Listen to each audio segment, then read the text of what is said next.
Hello, I'm Janet Wallerstein-Winston, and with me here is Laura Holland.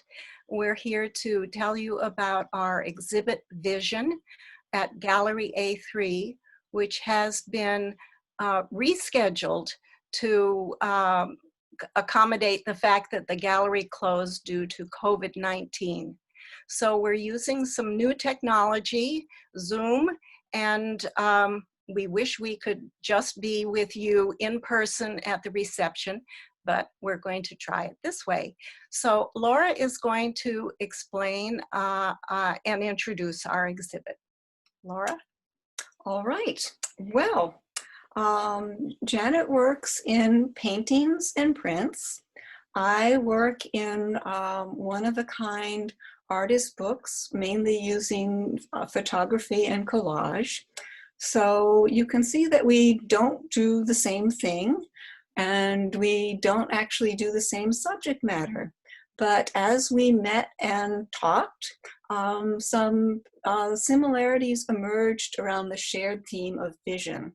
So let's look at the postcard for the show, which would be our first image, that brings an image from each of us together. And in this, Jan is looking, or in the exhibit, Janet is looking up and down and across the horizon, looking at the landscape and interpreting that beauty in her oil paintings and monotype prints. I made my series of accordion books really to convey the effects of problems that I was having with eyesight and vision. So essentially for me, vision was about a loss of vision. Can we have the next image? In this was the starting point in one of the, basically what I was starting from. So my vision was pretty bad. In one of the accordion books, Sight After Surgery, I'm looking at seeing color after cataract surgery. In Unexpected, my joy in reclaiming color is undermined by the loss of peripheral vision due to glaucoma. And in the third large accordion book that I made for the show, Mushroom Landscapes, I'm working with the effects of astigmatism that developed from a series of 6 eye surgeries. But I should emphasize that all is not doom and gloom, eye surgeries, and gray shadows. And picking up on one of the discussions that Janet and I had about perception, I made a series of photographs in an empty building that were looking, basically borrowing some of the things that I was inspired by from our discussion. So let's have the next.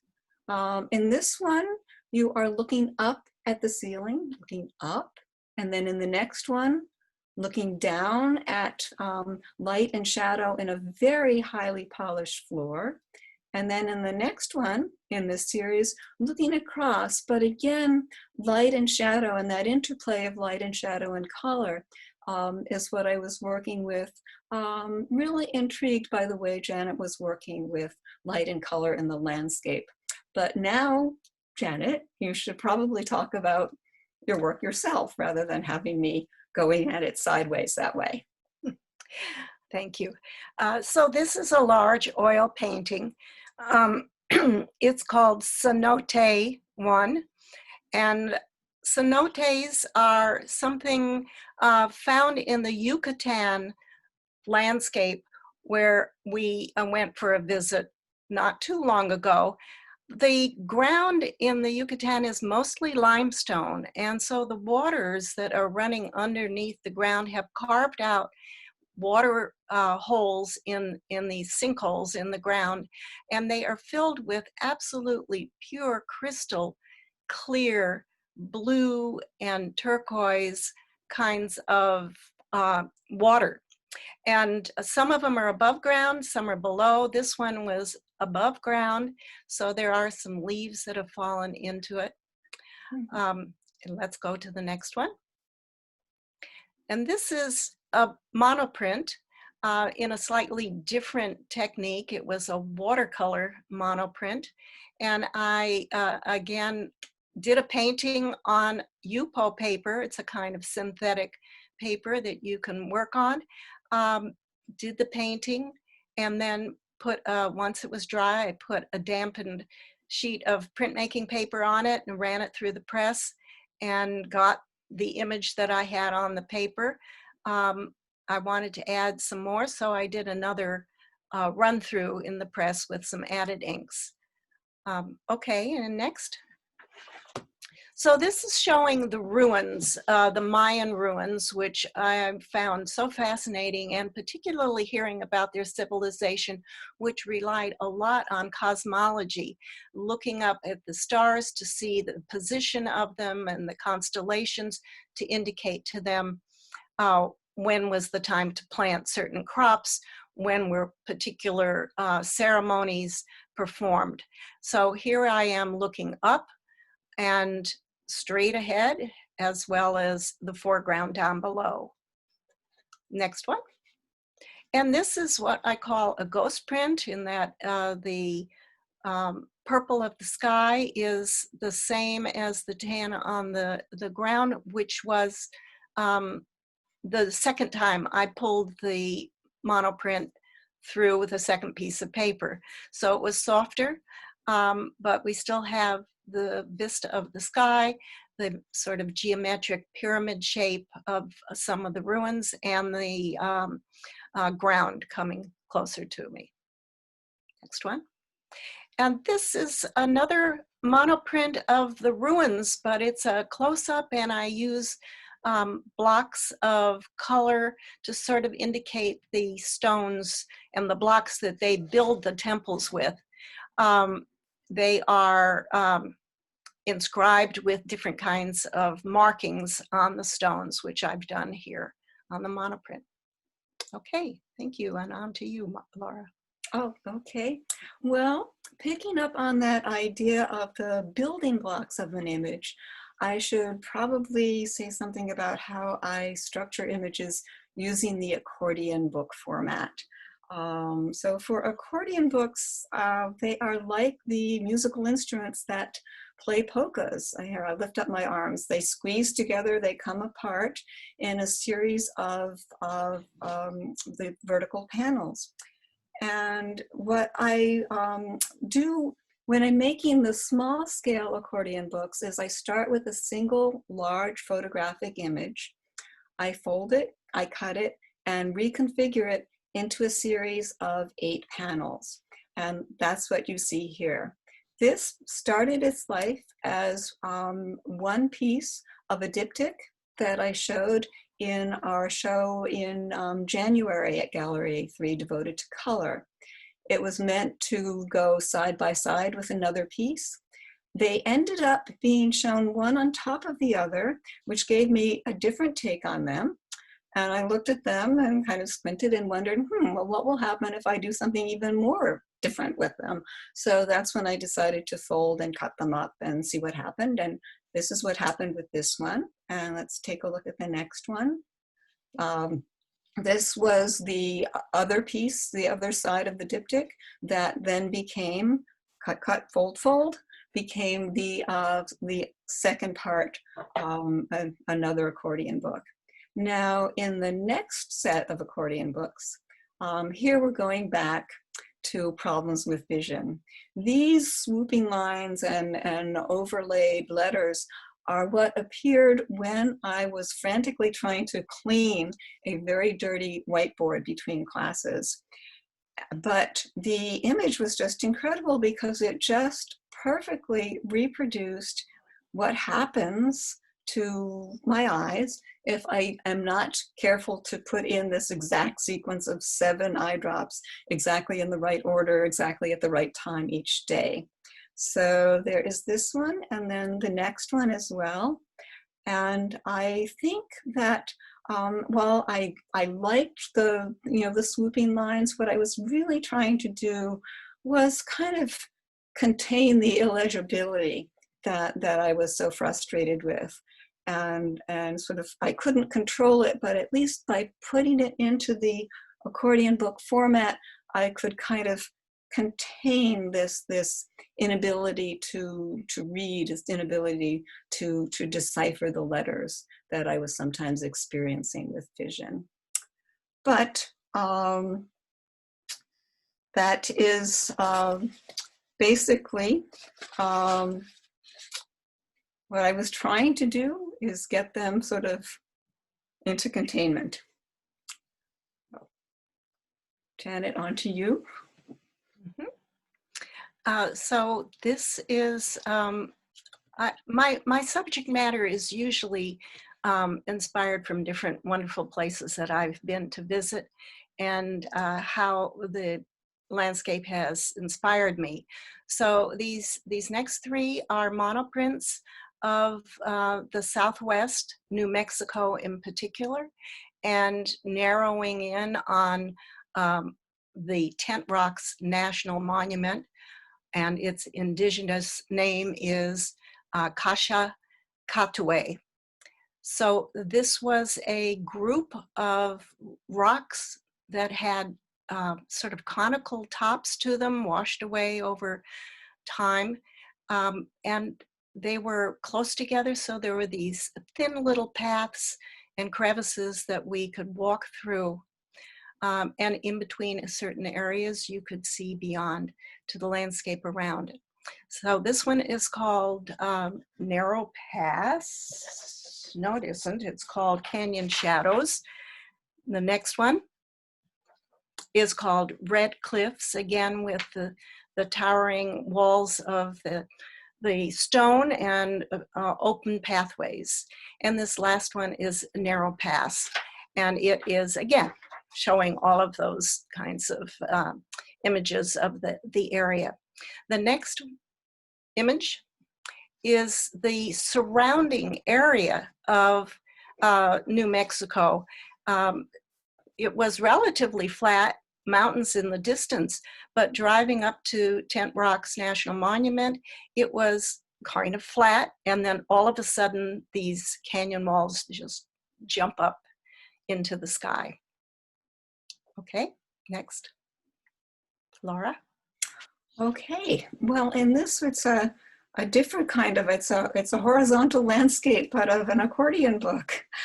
For the large scale accordion books, they will sometimes stretch 5 feet long.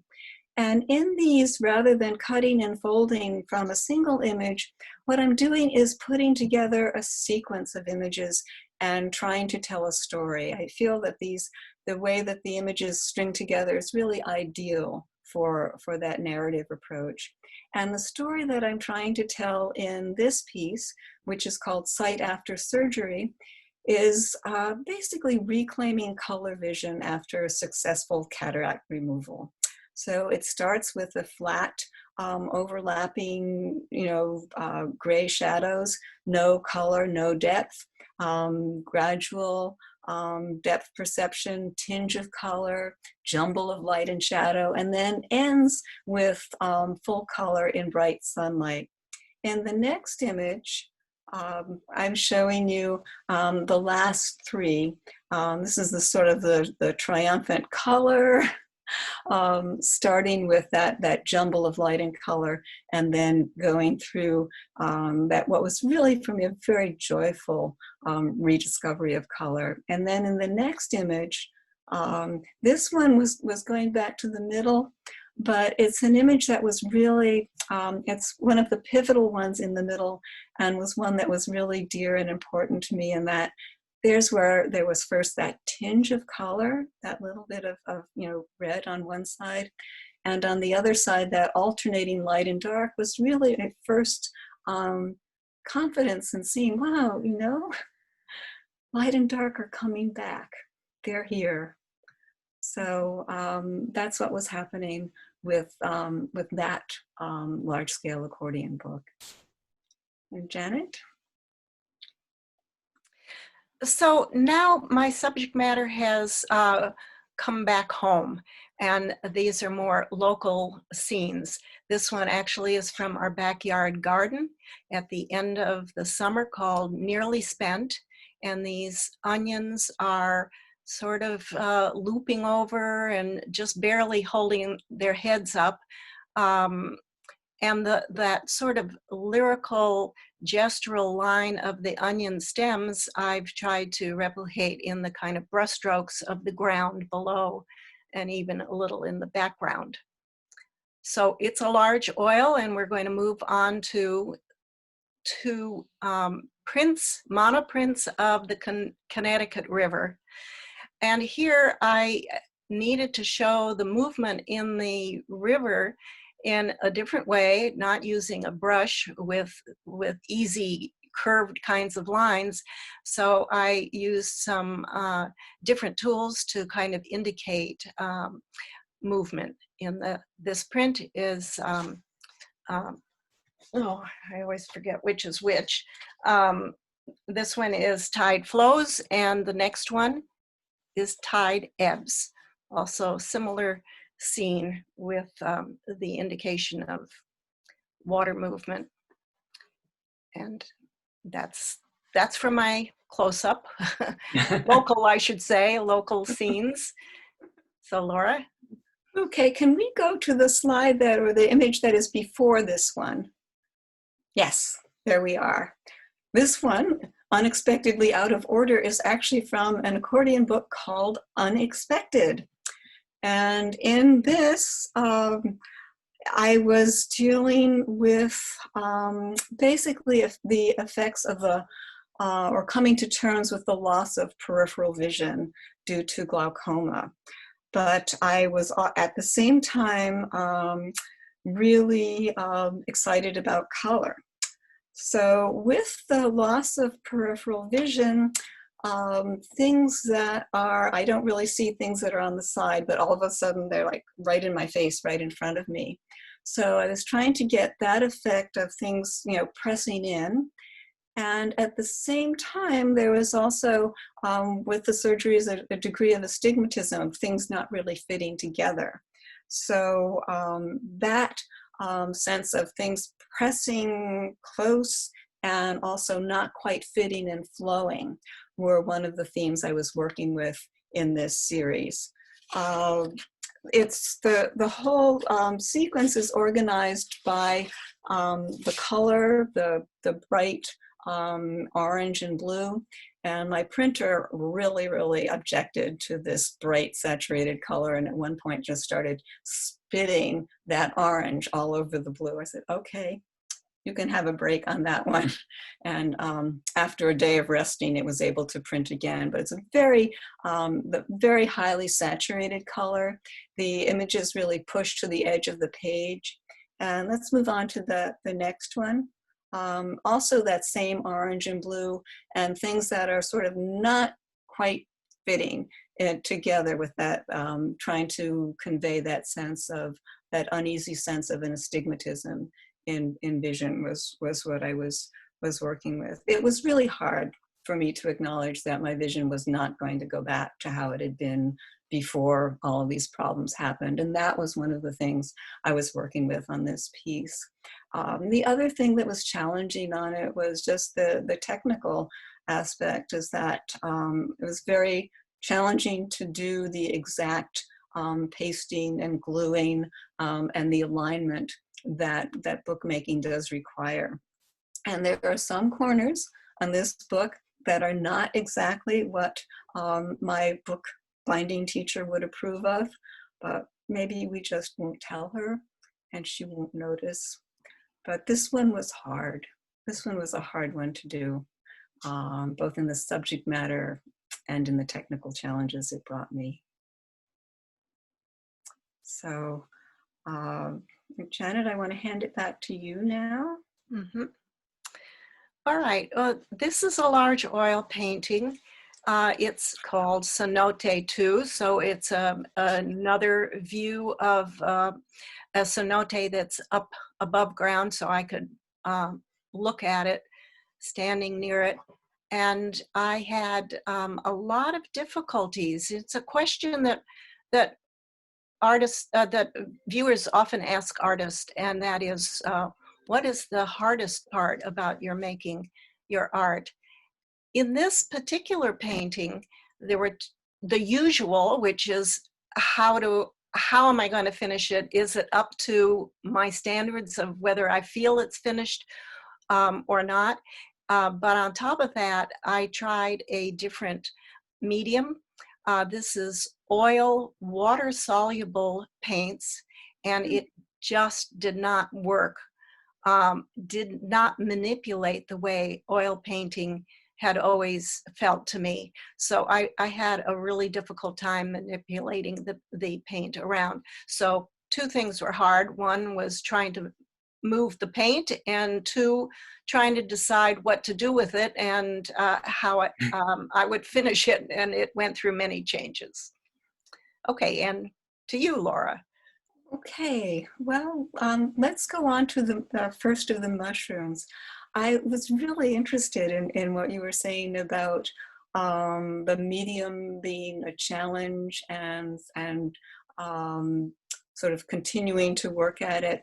With this accordion book, Mushroom Landscapes, I actually had to do a complete do-over because I really messed up the first time that I did it.